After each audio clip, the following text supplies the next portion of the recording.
Bonjour à tous, chers élèves de première année. Aujourd'hui, on va juste travailler 4 symboles dans un exercice de la série 1 d'algèbre. Ici, vous observez 4 symboles, dont des petits E et des petits C.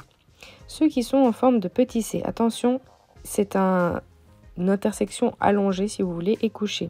Ça concerne un ensemble dans un ensemble. Il peut être inclus ou non inclus. L'autre symbole, une sorte de petit E arrondi, mais ne changez pas la calligraphie, sinon ça signifiera autre chose. Eh bien, cela veut dire que des éléments appartiennent ou pas à un ensemble. Donc ici, ça va dépendre de la catégorie des objets concernés. J'utiliserai 2 couleurs pour différencier. Un élément dans un ensemble, j'utiliserai le rose, et un ensemble inclus ou pas dans un autre ensemble, j'utiliserai le bleu.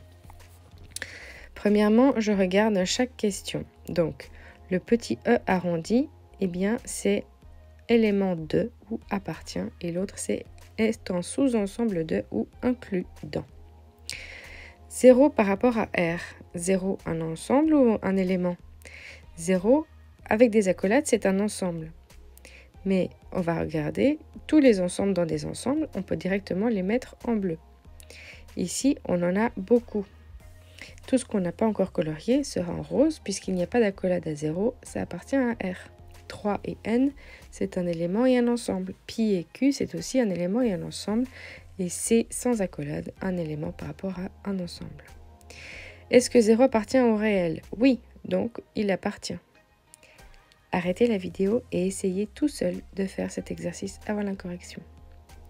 0 avec des accolades est inclus dans R.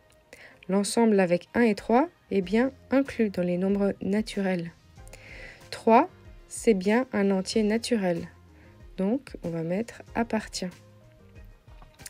Pi n'appartient pas au nombre rationnel. C'est un nombre irrationnel. 0 ne fait pas partie de Z étoile, puisque l'étoile signifie qu'on a enlevé le 0. Et comme c'est un ensemble, on va dire non inclus dans. N'est pas un sous-ensemble de Z sans le 0. L'ensemble 7 est inclus dans n étoile puisqu'on n'a pas de nombre négatif, on n'a pas autre chose qui est... voilà. Le suivant est inclus. Ensuite, on a une inclusion, non inclus, inclus, et C finalement n'appartient pas à l'ensemble contenant A et B. Vérifiez toujours vos solutions. Est-ce que c'est bien juste ou pas? Ici, moi, je me rends compte qu'il y a 2 questions où les solutions sont parties.